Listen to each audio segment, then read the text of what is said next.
Well, good afternoon, everybody. Welcome to the first bull session of the year 2023. Uh, I don't write as many checks as I used to, so I don't have to worry about putting the right date on checks so much, but I have noticed the urge to put 2022 on a few things already that I have successfully remembered to not do that. And again, Happy New Year. Happy Epiphany Eve to many of you also. And again, welcome back. Good to see a lot of familiar names, and we'll get underway. My name is Mark Robertson. I'm founder and managing partner of Manifest Investing, and I'm joined here by a dear colleague, Ken Kabula, from the Mid-Michigan area. Good afternoon, Ken. Good afternoon, Mark. Good afternoon, everybody. I It think was a great holiday. I hope you all had as good a holiday as my wife and I did. It was an exceptional holiday this year that I think we're forever thankful for. Well, I'm going to show you how good ours was towards the end of the session, but doing a little foreshadowing and blowing the cover. Anytime you have three grandsons between 8 and 3 years old, it's going to be a good Christmas. We have a 4-year-old, so that gave us the children's point of view. But this year, Grandma and Grandpa decided we weren't going to humor everybody by giving them Christmas lists, and we were going to tell them that the best gift they could give to us is time. And so we had time with all the grandkids all day Christmas Eve, all day Christmas, and then a number of days between Christmas and New Year's. They outdid themselves and they discovered the things they liked to do when they were 12, they like to do when they're 22 and 25. So that Excellent. helped as well, you know.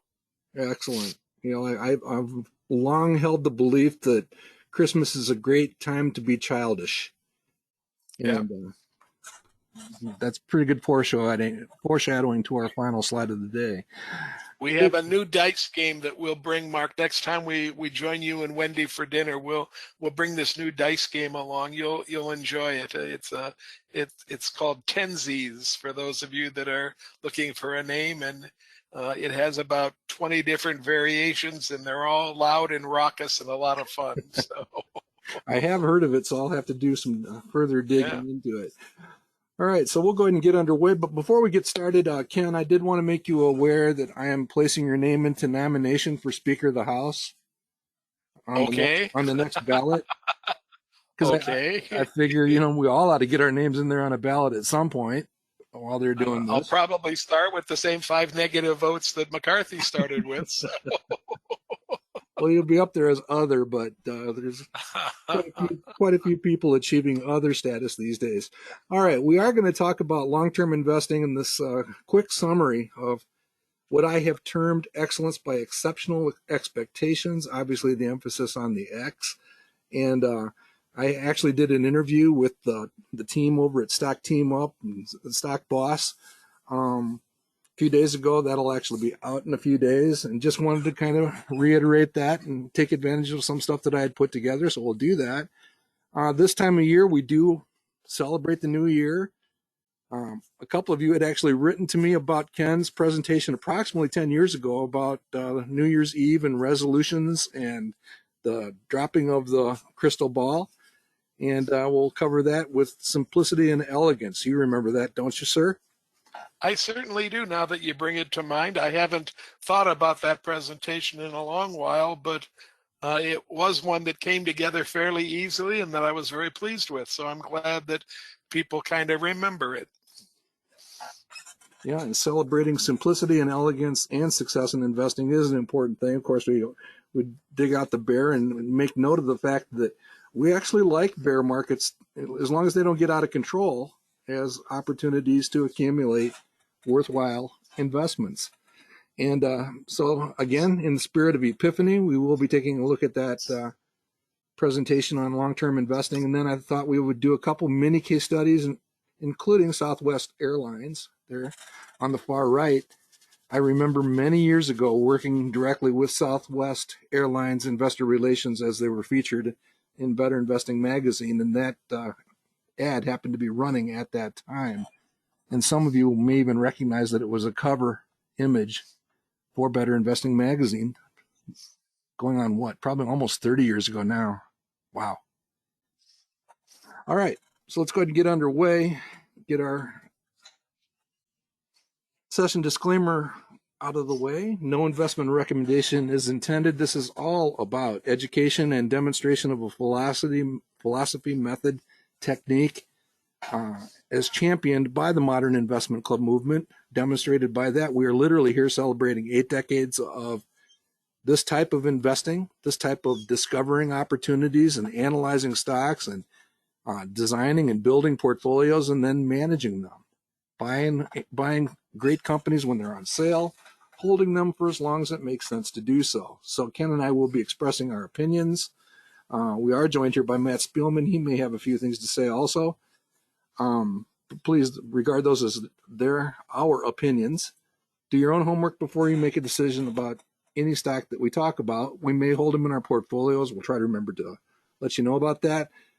We do a monthly roundtable on usually the final Tuesday of every month. We are going to back it up 1 week so Ken can make that trip down to the southeast. And the date this month will be January 24th for the January roundtable. If you'd like to be added to a reminder list about that webcast, please send an email to nkavula1@comcast.net. Our 2 email addresses are on display at the bottom of the page if you have any follow-up questions or suggestions for future topics. Any thoughts, sir?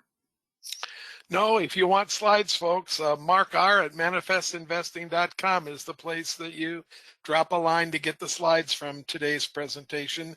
And there's also all these things are posted on our YouTube channel. We'd love to get over 1,000 subscribers to the YouTube channel. So if you haven't gone there and subscribed, would you do us a favor, please? We don't ask for very much. So do us a favor and go and make yourself a subscriber so that we can maybe fit in those last 40 or 50 that we need to become a 1,000 subscriber site. And that will help other people discover what we now recognize as 8 decades of very interesting legacy of the Modern Investment Club movement. So that's really what our motivation is there. And I just think it'd be interesting to see if we get taken to a new level or the next level. All right. So let's go ahead and get started. Here's our traditional graph, kind of closing out 2022. The last quarter was actually better than most people remember, but still ended up below the blue line. Again, just a quick recap. The bars represent the value line arithmetic average. That is literally the average of the companies in the standard edition. So you're looking at an index formed from 1,700 companies. We regard that as a sort of stock market indicator. We like it because we think of it as all of the above investing. And when we say all of the above investing, we mean a blend of small, medium, and large companies, or put another way, faster growing emerging companies, medium-sized workhorses, and blue chip stalwarts. So it's a blend of all of those. And it really is one of the more reliable ways to look at the stock market. The blue line is simply a mathematical regression through those points. And we simply believe that the blue line is going to be the kind of the magnet for the green bars over time. The red dots and the line form basically a record or a history of the return forecasts of those companies that are in the value line standard edition. So during those hiccups in the market, speed bumps, heck, we might even call them crashing into brick walls a couple of times, you can see the elevated return forecasts back from the Great Recession back in 2008, 2009. You can see the COVID moment in 2020. But again, that return forecast generally hovers around 11%, plus or minus a percent or two. And it goes on excursions occasionally, which we regard as opportunities to either buy or sell stocks. Your thoughts, sir? We've seen this graph a lot. I think people understand it, so let's keep moving, Mark. Okay, I did want to point out that I really like the simplicity of Ben Carlson's characterization up there in the upper right. Occam's razor works for us. Sometimes the simplest thing is the right thing. And I actually think that we spent the better part of the months after COVID hit and the recovery began being artificially stimulated up to levels which were not sustainable. And that's got part of the reason too. Ben went through a thing where he listed off 10 reasons the market was down last year, and then he came up with this.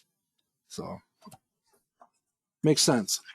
I do hope, Mark, that it gives economists pause the next time, in 10 or 15 or how many years it'll take, but the next time they want to experiment with zero interest rates or negative interest rates, I do hope they'll remember the period from maybe 2010 to 2020 where it seemed to hype the market to a point where the market had nowhere else to go except down once we started raising interest rates again. Yeah, I hope that many lessons have been learned over the last several years, including how much printer ink to use when it comes to making money. But that's an argument for another day. All right, here's another graph that we put up from time to time, and I have to say this one kind of surprised me. I hadn't looked at it for a couple of months. This is simply a graph of the number of new highs minus the number of new lows, and that's what is graphed in those green and red or mahogany or whatever color it looks like on your screen. The bumps that are cycling up and down. The blue line is simply a rolling average, a trailing rolling average for the previous 12 months through that, and that's what I actually look at. And I find it interesting that we do seem to have an inflection point on the far right-hand side. Perhaps some reason for optimism. Not a whole lot of data here to look at, but also the reason I wanted to provide this is it provides some context for how big the disruption has been. With the rise in interest rates and everything else that's gone on from Ukraine to everything else, it's been a moment for the average stock in the stock market, and it is now rivaling, at least in this context, what we saw back in 2008, and then about 10 years ago, and then again with COVID. You can see the COVID spike on here around 2020. So again, just the context of the thing that we're in, whatever this thing is pretty formidable. Any questions or comments? Do we still have you, Ken? You still have me, Mark. I'm just sitting here looking at the chart. I'm ready to continue. All right, so let's go ahead and check in. It is time to ring the bell and talk about the final 30 days, 1 month till the current edition of the Groundhog comes to an end. David Einhorn seems pretty set on winning this for the celebrity Groundhogs, and he's quite a bit ahead. Herb Lemkool is holding down a pretty good lead also on the individual side.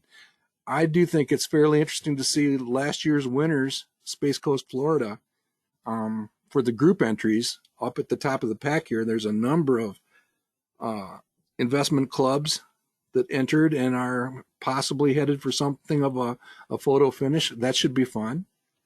And it's kind of cool. If Space Coast were to win, they would join those esteemed clubs. They're not quite on the list, but they're close. Broad Assets and Susan Michalek's club out of Janesville, Wisconsin, have both won the group entries 3 times. So Space Coast is threatening to become a repeat champion on the group entry side. Anything grab you here, Ken, other than the monkey annoying you? Well, the monkey still annoys me, but I've always looked at these results here, Mark, and I've tried to come up with bars in my mind about plus or minus 25,000 because I think that's how far that one of these portfolios can move in a couple of days in these markets is about $25,000, $28,000, and it's amazing that there's actually a pretty close bunch in there between let's say around 850 down to the 825 mark. And that means a lot of room for kind of messing around in the next month here. Yeah, we could see some very interesting movement and perhaps a photo finish that rivals Ann Manning's victory about 10 years ago when she was in quite a fight to the finish with four other ladies from Minnesota and won it on the last day. So maybe we'll have another one of those. And I won't talk about the time I won the contest and edged out somebody on the last day thanks to the accounting team. All right. We showed this one last month. Just wanted to make the point that we were hoping that 2022 might actually make the jump from the column it's in to over here. And lo and behold, it actually threatened to jump down here with what happened in the last week of the year. So we're happy it ended up between minus 20 and minus 10. Again, this graphic shows the green entries are the year after a loss. So if a preceding year had a downdraft in the stock market as measured by the S&P 500, what happened the next year? And the point that many people have made, talking heads on TV, another, just notice the number of green boxes that are over here. And that gives us a little bit of hope for optimism. But again, the reality that every once in a while you have a 1974 after a 1973, and that's also a reality and a finite possibility. I find a lot of people, Mark, that aren't used to looking at charts, put a zero right down the middle of this graph. And if you look very carefully, folks, you'll see that the zero is a little bit off to the left on the graph right there. So there's actually quite a preponderance of green boxes to the right of the zero compared to the three that are to the left of the zero. And that gives us hope. That doesn't mean we are saying anything about what's going to happen in the stock market in the next calendar year, but we do have a little bit of hope there. In my experience in the stock market, I actually started right there with my first birthday. All right, here's one of Ken's favorite charts. Again, looking at what happened. Okay, that's that same information, but now let's do it over 5 years and annualize it. And over the long term, it comes in at roughly 11%, and there's only 1 year that actually has a 5-year annualized total return, which is slightly negative.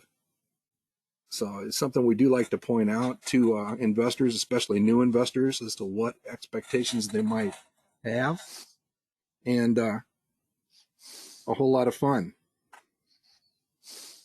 We want to take it one step further because you will see a lot of references in the print media and on the talking heads online about how long of a time horizon should you be thinking about. Ann Manning actually shared this with us, and the conclusion by this author at Yahoo Finance was really to invest in stocks you had to have a 20-year time horizon. I don't agree with that. He might be right, but I don't have to agree. I actually think that the previous slide suggested something closer to 5, and you can see that they went through some analysis and that sort of thing. But it is kind of the typical advice you hear from people. My criticism here, Ken, and it's really quite simple. We're looking at just the large companies, in talking about this situation.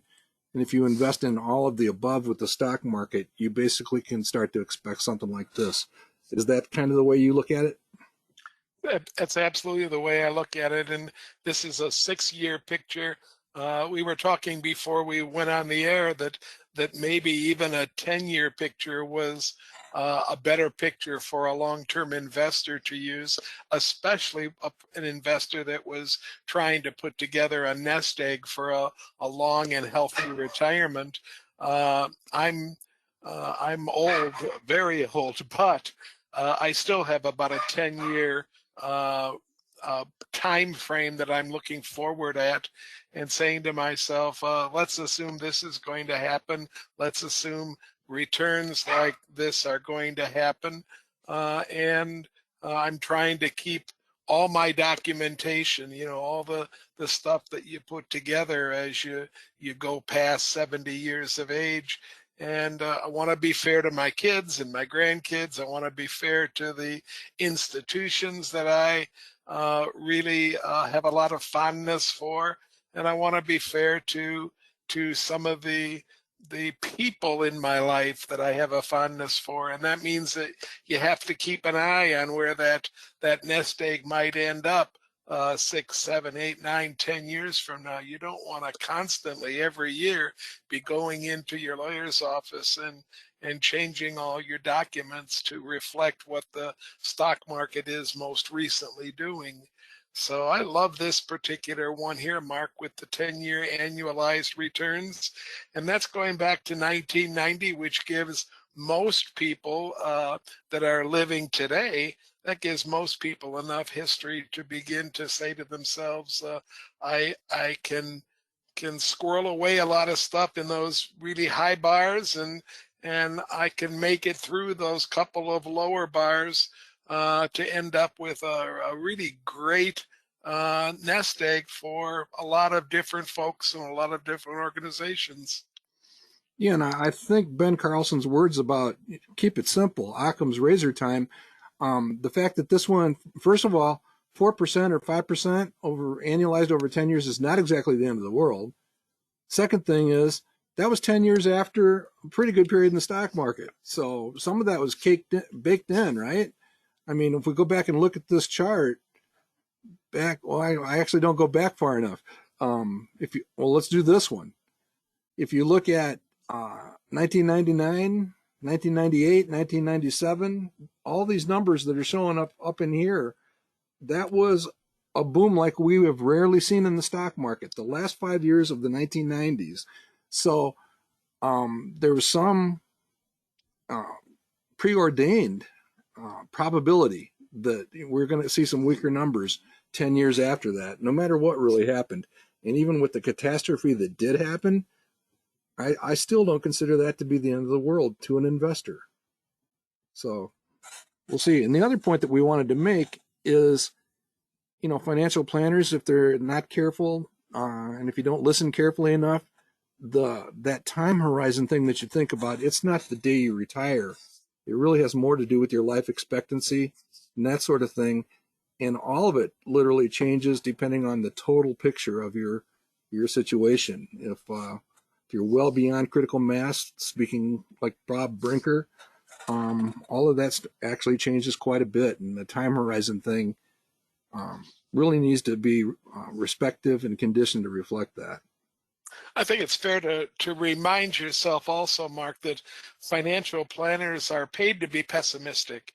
And they're conservative, and sometimes you end up with a financial planner that is conservative to the point of doing harm to what your future rewards might end up being.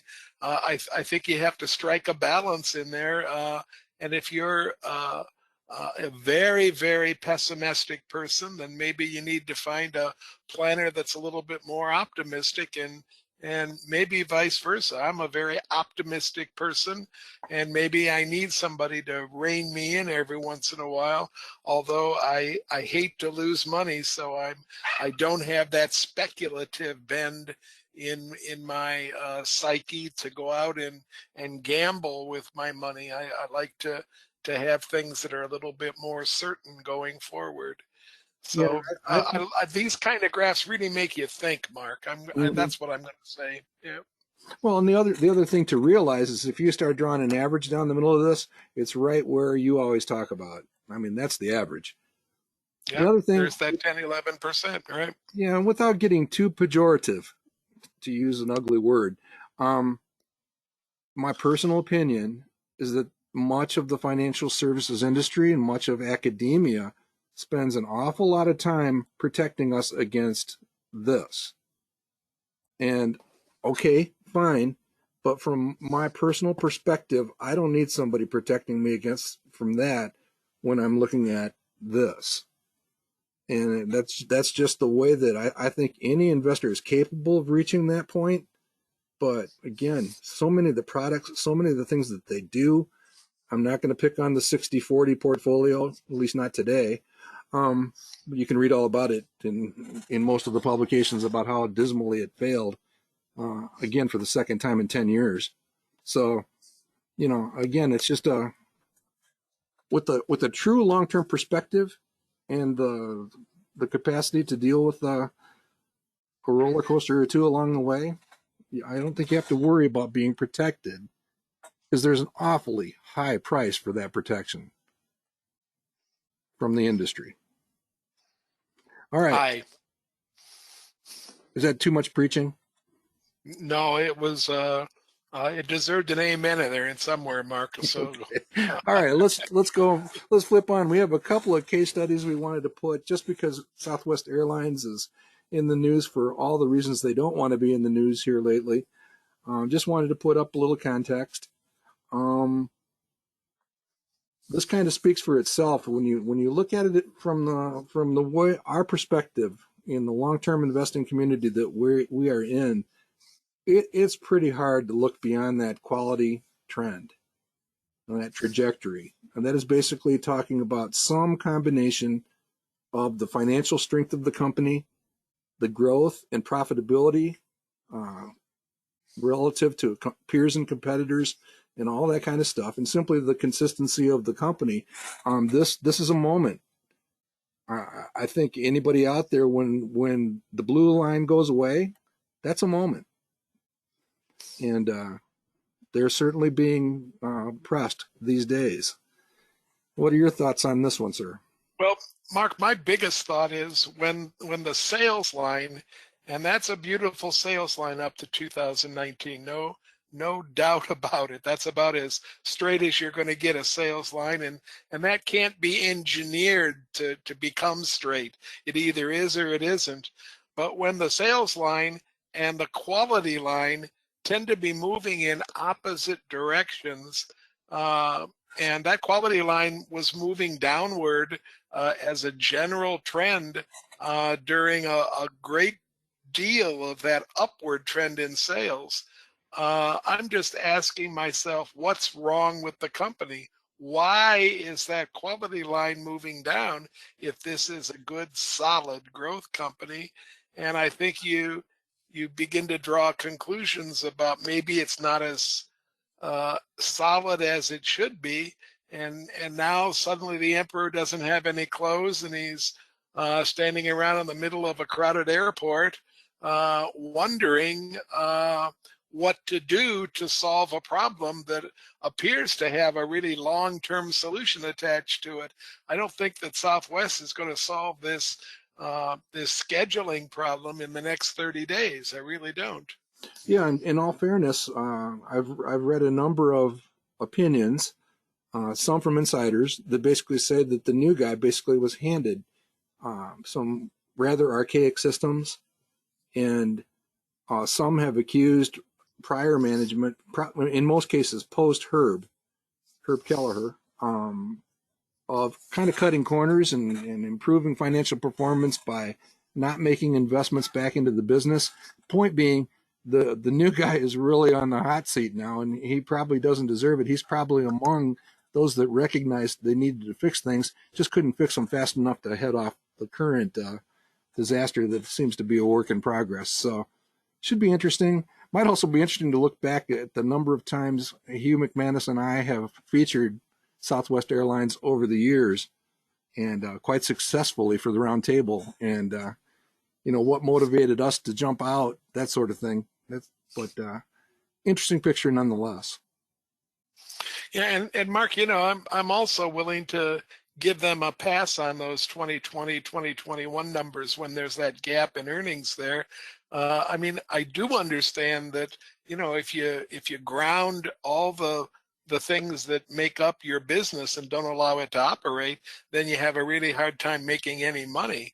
So I'm willing to move past 2020 and 2021, but I'm asking myself, uh, what are they going to do from this point forward now to make up for all this stuff that's been happening in the last, and it's a relatively short time, the last month, the last 3 weeks, whatever. And they're going to be held as the poster child of paying reparations to almost anybody that's going to claim they were harmed.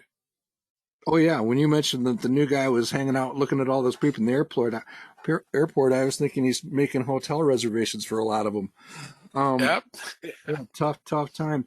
The other thing that kind of stands out on here is the plateau. I almost think of a mesa, a mountain and a mesa, and that kind of continues on the right hand side of this chart. So I'd want to see some expectation of long term probability.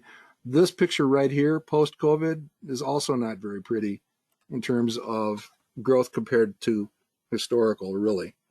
So, interesting story. All right, case study number 2. This is a question from Nick. Posted it on the forum, and he had noticed a fairly significant change in the forecast for MP Materials, MP, ticker symbol, uh, and it had just recently gone through one of our batch updates. And, he wished me Happy New Year. Appreciate that. All of us, Happy New Year. And this is one of our favorite companies, Car Gurus, that we were talking about last month. And we were basically talking about analyst turbulence and kind of the difficulty with limited information to make a forecast. So with respect to MP Materials, it is on our best small company list, but we've been most candid about this is a tough call with respect to forecasting. And as far as what you see up above, I don't think either one of them are right. I think it's none of the above, and I'd like to take us here to kind of explain that. And please jump in wherever you want to, Ken. I think uh, the situation is this is a field of robust opportunity in terms of the things that they make and do, the special metals for the electric vehicle market and that type of stuff. But I do worry about some of the companies that we saw in 2021, even into 2022, where their their results were either artificially enhanced or artificially depressed by that period of time. So that makes it very hard to extract reliable information for that history, that fairly recent history. And that's what I'm talking about there in that second bullet point. Got to be careful with what you see there. Again, think about anybody involved in vaccines for that particular pandemic, and you're going to see some type of a bubble or a chasm, that type of thing. And so, in this case, if you take it again, depending on how you look at the information on the screen, the longer term trend, it could be as low as 9% with the traditional growth trajectory starting in 2022 going forward. If you actually try to squeeze in the 2021 period, not brave enough to go down and get that emerging year back in 2020 that you see here, but this growth trajectory could also appear. I think the answer is probably somewhere between, and it really is a really tough forecast. Well, and Mark, on top of the fact that the given numbers, the reported numbers are giving us a headache when we're trying to forecast out into the future. This idea of a foggy windshield, your fourth bullet down there, this idea that you can't really see what's happening is compounded and compounded again by the fact that the company is working hard to basically double the size of the operation. And it's not going to be something that's going to be able to go in online gradually. It has to meet so many rules and regulations coming from so many governmental agencies that when it finally hits the last button, it'll go online immediately. And when that will happen is very foggy, and what it'll do to the product that they put out is also very foggy. The company is very honest about this whole thing, that they don't have clear visibility as to how fast the government's going to react to the building and to the build out that they're doing in their own company. And I think that's a fair thing for a company to say. We can get everything done that we think has to be done, but predicting when the government will say, okay, it is okay, and you've met the time limits, predicting when that will come from the government, I think, is very difficult to do. So if you're interested in MP materials, I urge you to go to their website and to look at their investor presentation and to go through it 2 or 3 times. First time through to make sure you understand the vocabulary. Second time through to make sure you understand the honesty that seems to be coming from management in telling you that their windshield is all fogged up. So what you're saying is that they would second my nomination of you for Speaker of the House. There we go. All right. Get a little more certainty in there. So again, exciting business. Ken doesn't do this sort of thing very often. The fact that it's in our collection for the best small companies for this year, we do have faith that that will happen. Hopefully will not be deferred too long. Notice that Morningstar is pretty optimistic here also. The analyst consensus is similar. I do think they've kind of hedged their bets here with the sales forecasts for 22 through 24. It's going to be fascinating to watch that. So again, this is one that really does qualify as speculative versus core. This is a company that has all the earmarks of core potential in the future. It's certainly not there yet. There's not enough information to really make any conclusions. Yeah, and I want to give Value Line a little bit of a pass too, Mark. They make it very clear in all of their literature that they refuse to engage in what might happen if there's a new factory that opens, or if they make if they buy another company, or if they spin something else. Value Line deals with the company as it is. And when the new thing actually opens and begins operation, then Value Line will reassess where it's going with its numbers. So I don't want to say that it's necessarily being conservative, but I think the numbers are conservative because I have great faith that in the next 3 to 5 years, this company is going to grow significantly through what they've been doing the last 3 to 5 years in trying to expand their total business. Okay.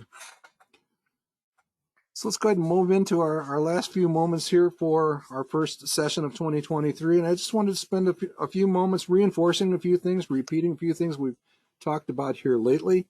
I like this notion of just, this is what we do, why we do it, and how we do it. And the excellence that is achieved by so many. I have had the privilege of working with this community now for 3 decades. And in many cases with the opportunity to work hand in hand or observe results. For example, of Ken's 19 investment clubs, many of them are beating the mark. It's not still 19, is it, Ken? No, it's not, Mark. No, that's okay. But in all seriousness, the 4 or 5 clubs that he's affiliated with are achieving positive relative returns. That's hard to mathematically ignore for this engineer. And we watch so many clubs. When you begin really focusing in on the patience and the discipline and this relatively simple notion of just find a really good or a great company and wait for it to be on sale and then own it for as long as it makes sense to do so, that's an epiphany that I hope many people have. And this slide is basically making the point that it's available out there. And it's more fun doing it with all of you guys. And that's all I have to say about that. Your thoughts, Ken? I would like to see what slides you put after this. I haven't seen these slides yet. Okay. Mark, I'd like to revisit your same company, same night presentation for the plungers when they looked at, I think it was Toll Brothers, because I think we're having that same moment when we look at analyst projections for a lot of the home builders right now. And since we were pretty high on the home builders a year or 18 months ago, I would like to maybe revisit 2 or 3 of those. Maybe a great example would be looking at B.H. Horton. Yeah, and for that matter, Toll Brothers again has come Yeah, up in a number of it's things. DR Horton, not DH Horton. Yeah, DR D.R. Horton. Horton. DHI is the ticker. Yeah, Yeah, so I think we will take a look at the housing industry, if not next week, within the next couple of weeks. sounds good. There's no rush on that. Yep. And again, this is just a nod. If you want to talk about simplicity and elegance and how this stuff can happen, that is a public link to an article that Ken actually wrote 10 years ago about the philosophy and the comfort that it actually provides us. All right, so next, this is basically a, a slide that's aimed at, you guys all know that I'm a pretty powerful and staunch advocate of the stock selection guide. I hope that's clear after being around me for several years. I believe in the philosophy. I do think that a stock selection guide is not a piece of paper. It's not a piece of software. It truly is a philosophy and it's a method. And there is a distinction there. And in fact, the point that I've made in the past is I think Nicholson, if he could go back and redo it, he wouldn't call it a stock selection guide. He'd call it something different, something centered on analysis, because it's more than just discovering buying opportunities. It's also a tool, the most important tool in building and managing a portfolio. And that is covered in the book that's mentioned here. And it's the type of thing that we lean on as we attempt to invest with our friends. So again, I don't see a stock selection guide or this notion of stock selection as being the centerpiece. It's extremely important. And I would actually be a little bit snarky and say that it's actually the easy part of it all. I can find you a lot of people out there that can find hot stocks, but that don't have very good portfolio performance results over the long term. It's because it's all part of a big picture. I'd like to ask people in clubs also, Mark, to focus on why you do a stock selection guide. I find that too often clubs do stock selection guides in order to fill in the right numbers and the right blanks, and that's the wrong answer as far as I'm concerned. Mm-hmm. You're supposed to be doing a stock selection guide because it will help guide your judgment, and there has to be judgment applied to almost every single step along the way in that guide. And then especially there has to be judgment applied to the final conclusions that you draw about adding or not adding a stock to the portfolio. It's just nowhere near being a black box. It's nowhere near being so predictive that if you only find the right numbers, you'll get the right answer. Because frankly, folks, there's a different right answer for every single person and for every single portfolio that exists. Yeah, and any time you're dealing with forecasting, you should be willing to accept the fact that there's a plus or minus range, and that is the reality. I threw this slide in there here just as a reminder of how powerful this potential is. Benjamin Graham, again, the mentor of Warren Buffett, very successful investor in his own right. Again, this presentation he made, you can date stamp it by the fact that it was basically a week before the Kennedy assassination. And this was on mimeographed paper. He's presenting a dog and pony show to a bunch of analysts and charging them 50 cents per copy. I still chuckle every time I read that. That's equivalent to a cup of Starbucks today. But his message was pretty powerful. I think you haven't been in Starbucks recently, Mark. well, it's $4 today, right? Roughly. Yeah, it's a quarter cup or a third a cup or an eighth of a cup of Starbucks. Well, they won't even talk to you for 50 cents. I'm aware. I know, that's what I'm saying. But Graham, again, teaching Buffett and a number of the people in that community of investors and people that have been through Columbia University. I mean, this is what he believes. I believe it. I think you believe it, Ken. It really does come down to the fact that it is possible to do this stuff, and part of it is the discipline, but also this notion of thinking a little bit differently, thinking a little bit differently together. That may sound like a contradiction, but it's not. And just some pretty powerful things that underscore some of the things that we do. Well, think how differently, Mark, point number one is from what you see on any of the business shows that you want to turn to on television, whether it be CNBC or Fox Business or Bloomberg Business or any of them. I mean, when's the last time I ask the audience or I ask you that you saw a graph other than a price chart on these shows when they were talking about individual stocks? The first thing they move to is a price chart, and they pontificate about the price, never once moving into sales growth, never once moving into earnings and what the trend has been or how they move or how they might react to a change in the business model. It's price, price, price. And here's Graham back in the 60s telling us to not worry so much about the price action of a stock, but Mm-hmm. rather look for sound principles of stock selection. Yeah, understand the business. And here's a place where I depart a little bit from Graham and Buffett. Buffett for many years talked about how he wouldn't invest in a technology company because he didn't understand it. I depart a little bit there. Hate to argue with Buffett, but I really think it's not my position as an investor to understand how you put the stuff that goes onto a computer chip. But the company that I'm investing in, they darn well better have people who understand that. And so I think you don't have to understand what goes on underneath the hood of a car. I understand it less with every passing day, I think, with the way things are changing. But there have to be people out there that I can count on that do that and are part of my management team. And that's just a little bit of a departure there. This slide is one that we have loved for a long time. We do refer to that community, not just we, but we're just following in the footsteps of many. Graham and Doddsville is basically that group of investors that Warren Buffett hangs out with, that gets written about every 10 years or so, saying that it can't be happening, they can't be doing what they're doing. That same thing applies to investment clubs and us. We're constantly told that they can't be happening. Walter Schloss is our hero. He's one of Warren Buffett's best friends.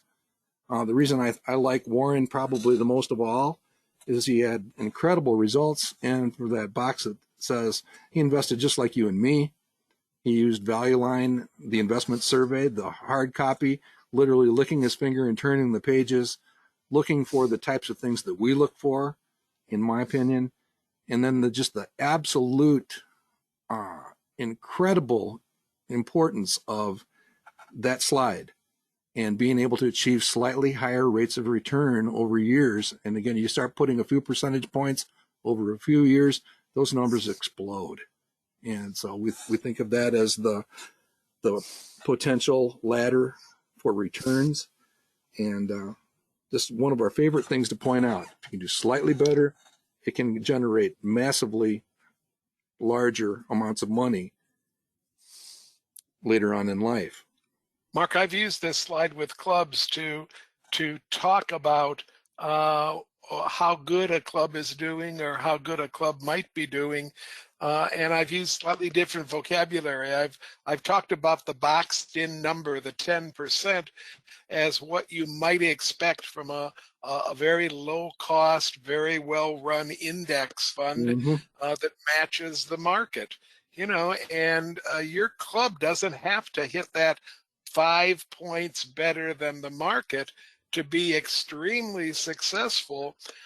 Look what happens when you only beat the market by, and I'll put only in air quotes with underlining it 3 times, when you only beat the market by 2 points.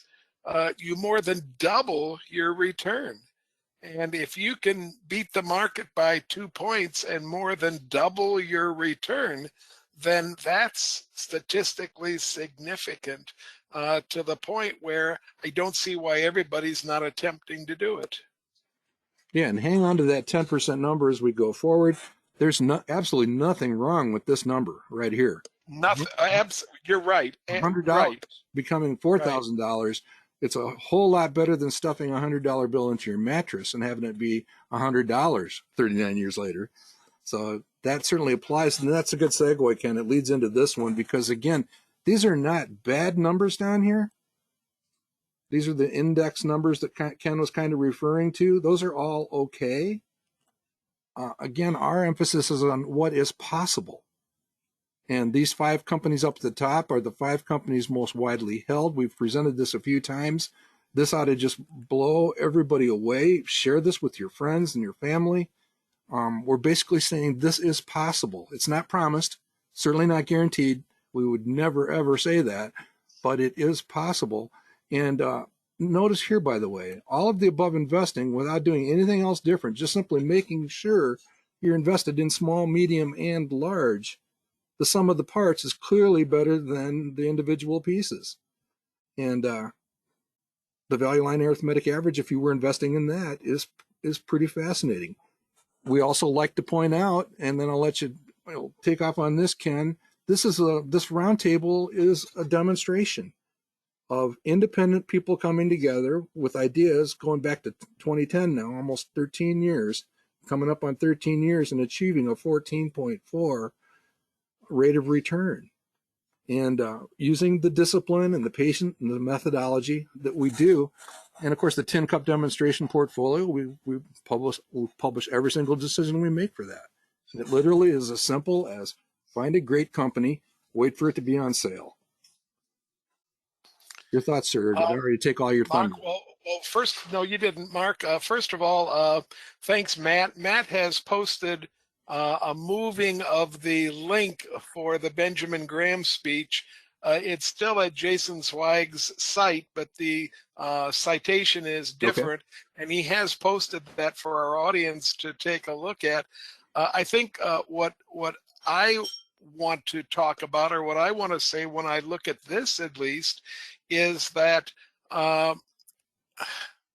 how do I say this without it appearing that I'm hectoring our various clubs? One of the first questions I ask when I visit a club is, how are you doing? And I almost uniformly get the answer pretty well. And when I ask, how do you know that? I met with a kind of a blank stare so many times. And today, with modern accounting, and you're all using modern accounting to keep track of what your clubs are doing, maybe that all is a little bit of stretch because I still know of one club at least doing it by hand, but almost all of you are using modern accounting where in a matter of moments, you can get a benchmark report and compare the last 5-year performance or the last 10-year performance or the last 30-year performance. You can compare that to a well-known benchmark and choose your own poison. Compare it to the S&P 500 or to the Wilshire 5000 or whatever you want. And once you start to do that on a regular basis, then and only then, I maintain, do you really know how well your club or how well your personal portfolio might be doing. My wife has been tracking all of our investments since we began investing in the in the early 80s. And we have records today of how are we doing? And we're doing pretty darn well, but we have numbers that can back that up. Well, all I got to do is prove it to my wife, and she has to prove it to me. But when you're in a club, sometimes you need to prove it to everybody. It needs to be something that becomes part of the culture. And when you're beating the market on a regular basis, then you can say to yourself, I fully understand what we're trying to do, and it looks like I've turned what we're trying to do into something that works. It's so important as far as I'm concerned. And again, focusing on what is possible. I mean, I have owned Microsoft and Stryker for multiple decades. Also, some shares of Apple, some shares of Cognizant from time to time. I can't say that I've ever owned Fastenal or Visa, though. But of those top, I mean, they really do carry a portfolio. And I know that Ken, you've owned a couple of those over the years. I own the top five right now, either in my wife's IRA, my IRA, or our combined taxable portfolio. We maintain three major portfolios in our family, and between those three portfolios, I own those top five, and I also own Neogen. Those are the six that I own off this list. Yeah, and some of you might be wondering why the Neogen on there, kind of a strange annotation there. Just want to make the point that Neogen is down nearly 70% last year. That would be for 2020, calendar 2022. Even after that decline, which is a massive decline, they're still on this list at 10.8. So, in fact, I think we have a slide here. Let me actually sneak ahead. Neogen, going back over the years, really nice looking picture. We'll come back to this, but people have owned this for a number of years, and it's was a candidate to actually be used in our most recent roundtable. So, all right, some more evidence. Again, not going to belabor the point. Small, medium, and large companies in your portfolio, very important. We had a streak come to an end. We have to start a new streak, Ken, but we are beating the market by 6.1 percentage points over the last 7 or 8 years. We're pretty happy with that. Almost to the point where Ken can be observed doing a cartwheel from time to time. Yeah, All right. that's a picture. So what's it all about? I mean, that's what's possible. How in the world do we do this? I think this really captures it. At least it does for me. Maybe I'm the only one. But it really comes down to this notion of close your eyes, think about what that company might be in the future. How do we look at it? How do we understand this stuff better? Whether it's with numbers or pictures, we have to be able to come together along those things. And that article reinforces that concept. So where imagination meets vision, and imagining what the company might be in the future. And this is really what it comes down to. You like this one, Ken? Certainly. I don't even know what company that is. It might be Neogen, but up straight and parallel. When we talk about there being tapestries on investment club meeting room walls, we're not kidding. Understand the company from a business model standpoint. The top line is sales. The red trajectory is through the sales history for the company.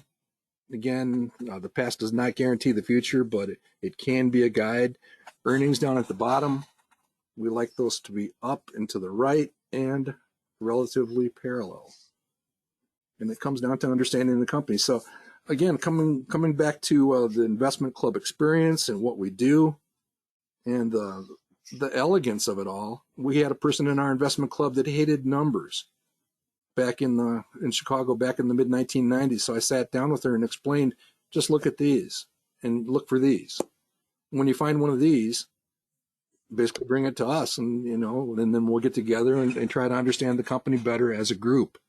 And she said, that's really all I have to do. I said, yeah. I mean, we're literally talking crayons here, and there's nothing wrong with that. And so she was math phobic, number phobic, but she was able to do this, and boy, could she really do it.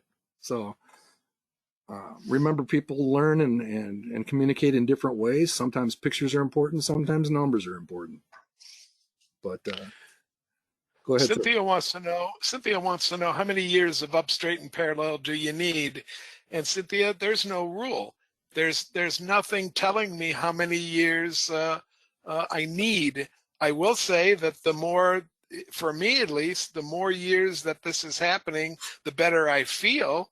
But I will also say that I trust trends that are 3 and 4 years old, provided there's nothing undue happening in the larger outside world outside of stock picking. With all that, that's enough weasel words to say whatever makes you feel comfortable. 4, 5, 6, 10, 15, 20. When you find companies like that, they belong on your let's study them more list. They're not automatic buys. There's lots of up, straight, and parallel that just aren't affordable. They're just priced too high. People are paying too much for them. But There's an awful lot of up, straight, and parallel that is perfectly affordable and that you should be considering for your portfolio. And there's never a day that's gone by in all of my investing history where I haven't been able to find a half dozen stocks that I'd like to buy. The limiting factor has always been cash. Good stuff. All right. So again, I mentioned the young lady in our club that had trouble with numbers. This is what she saw as a stock selection guide when she started thinking about it. Now, some of us, Ken just drools over this stuff privately. He won't admit it. But as a former calculus teacher, he's like, oh, yeah. He starts actually working on this page. This is basically another form of a stock selection guide. Again, not a piece of paper, not a computer program. It literally is an effort to understand a company. And if you can fill in those three blanks, again, with a range, plus or minus range, literally on all of them, you come up with a forecast for the company. So I have actually been asked by an investment club if they printed this off and filled in the three numbers and came up with a return forecast, would I accept that as a member of an investment club? I said, yeah, if you can defend those three inputs into those three blanks, absolutely. So literally, whether it's pictures or numbers, it's a matter of understanding. And this is where it gets really good. You guys, many of you out there have seen this a number of times. This is absolutely mind-boggling still to me. Again, we talked a little bit earlier about the financial services industry being out there to protect us from this incredible danger of losing money. As a long-term investor, investing in excellent companies when they're at good prices, you really can kind of set that stuff aside. What you're looking at here is virtually 700 decisions made over 13 years at the roundtable sessions. We put $1,000 into each decision made, whether it's by a knight, a contributing damsel, or the audience, and then we keep track. We find that a little over 200 of them have lost ground since the time they were selected. That can either be a locked-in loss, a realized loss, or an active work in progress, an unrealized loss. Adding those all up, for those 222, you get a loss of $61,000, $61,300. And again, just the absolutely, at least to me, stunning observation that the 5-time selection of Microsoft alone, that single position. So keep in mind, there's another approximately 500 positions that have gained in addition to the 5 we're talking about here. But those 5 selections in Microsoft more than offset those 222 losses. So am I continuing to be overly impressed by this, Ken, or is this as important as I think it is? I'm extremely impressed. And Mark, I found a new place for this slide. I think when we talk about limiting our losses, this slide has a place in that presentation. Okay. When we say to the audience, we'd love to keep our losses at 61,000 or thereabouts and not let it turn into 222,000. Okay. Yeah, absolutely. And that's where some of our other work about rule of 5 and everything comes into play. So I think that we can kind of work some of these numbers into that presentation and add a little bit to it as well. Consider it a work in progress. All right. So again, any company, we're literally just attempting, call it a stock selection guide if you must, but an SSG analysis of a company, a stock study, is literally understanding what the company does, what their field of opportunity is, what their history looks like, where have they been, where do they seem to be going, and this is kind of the common ground language that we revolve around. All right. So just some summary thoughts on all of this. I think that the community is equally important. Hanging out with all of you, the face-to-face events that we attend across the country, I think all of this stuff has a lot of validity. The notion of risk is not what many people think it is, and the importance of investing in that blend of all of the above investing. Anything you want to add or debate, sir? It's a good beginning slide or a good ending slide to almost any presentation we do, Mark. All right. So this one's for those of you that may not be Manifest Investing subscribers. We are a research service. We do charge a subscription fee, but if you would like to explore a little bit deeper what we are doing, um, in that vein, you could think of it more like a Value Line or Morningstar through the eyes and methodologies of George Nicholson and the Modern Investment Club movement. We, in addition to this program, we do that monthly roundtable. That is a free program. You're also invited to that. Just kind of come along for the ride. Let me know if you're interested in a little bit more. But I really love the notion that we try not to let our friends be average investors. With that, I will just simply point out that we do archive all of these presentations and those roundtables we've mentioned a few times at YouTube on the Manifest Investing channel.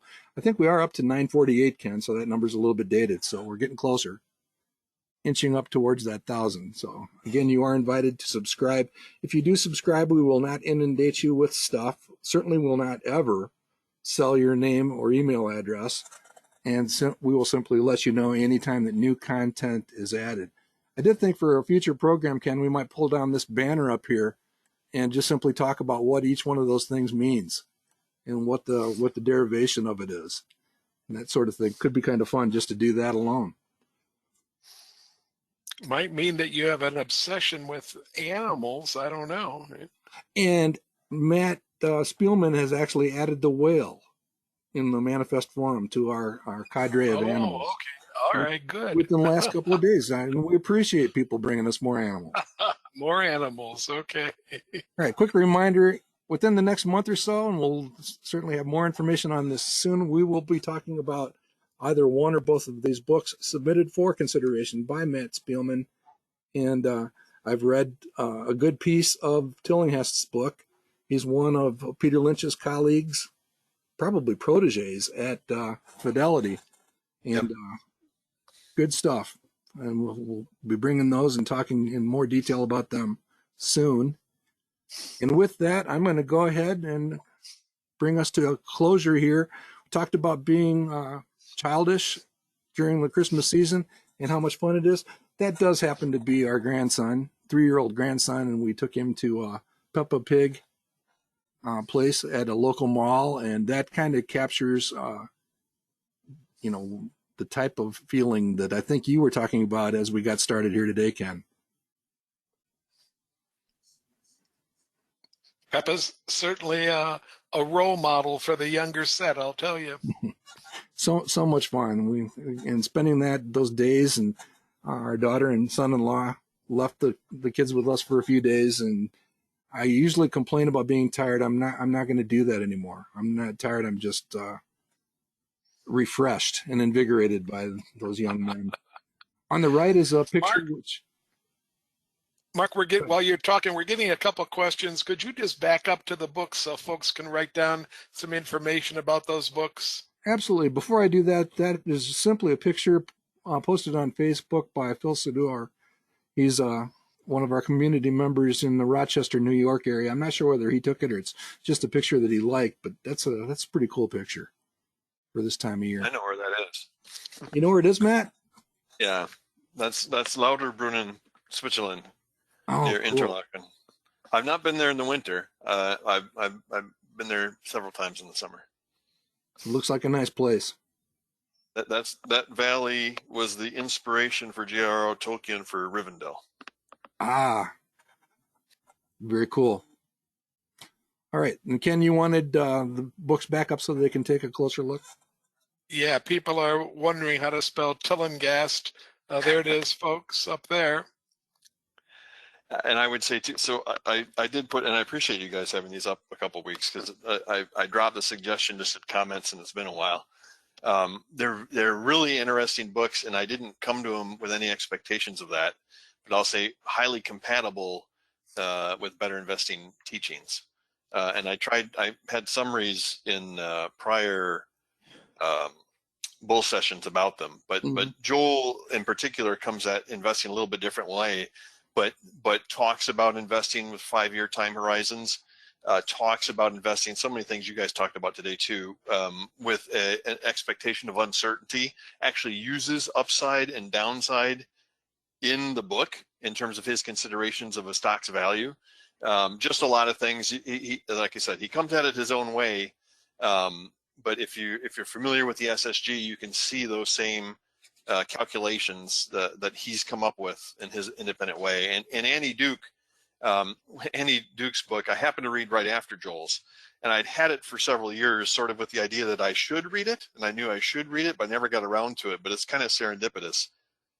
Again, not in any way that I expected, but it's really a validation of let's say an investing club model or investing communities. The role that what she calls a decision pod, a group of trusted people who you can get along with and disagree with at the same time, to help you deal with your own blind spots, and then with that as the possibility, the rules of the road or the conventions you need to make sure that you are reinforcing each other's best behaviors and not the bad behaviors. So she is a trained psychologist. Actually was doing her PhD thesis when she switched over to do professional gambling, professional poker, and so has had a career in professional poker with a psychologist's eye, and doesn't use a lot of numbers, doesn't use a lot of things, but has a huge bibliography if you want to see just how scientifically proven that investing with your friends is. Yeah, and if you watch ESPN at all and watch any of the poker tournaments that are on there, you'll see her if you're not familiar with Annie, and she's quite a successful celebrity on the poker tour. All right, so with that, really, go ahead. Go ahead, Matt. I was going to say I would hate. I would want it to be more than just a book report, but I really think there's actually a big caliber presentation in there talking about the operations of investing clubs within the book and within its references. Nice. All right. Anything else, Ken? No, I'm over and out, Mark. Well, I'm glad you're still with us. For those of you that don't know, Ken is operating off of a hotspot, and he's waiting for his internet service provider to fix his feed. And I'm so happy that you were able to stay with us, Ken. I'm impressed that my Verizon hotspot is as robust as it actually seems to be. So the two pluses for Verizon today, 2 gold stars. Okay. All right. So I will add the thing that you suggested on housing. We are going to look at the discretionary sector here pretty soon. We do have a couple of other suggestions on discussing LEAP investing. I'm kind of putting air quotes around that because it's borderline trading. And then Cynthia also recommended we take a look at inventory analysis, and we'll add that to the bullpen. So if you've got a topic you want to see us tackle, please let us know.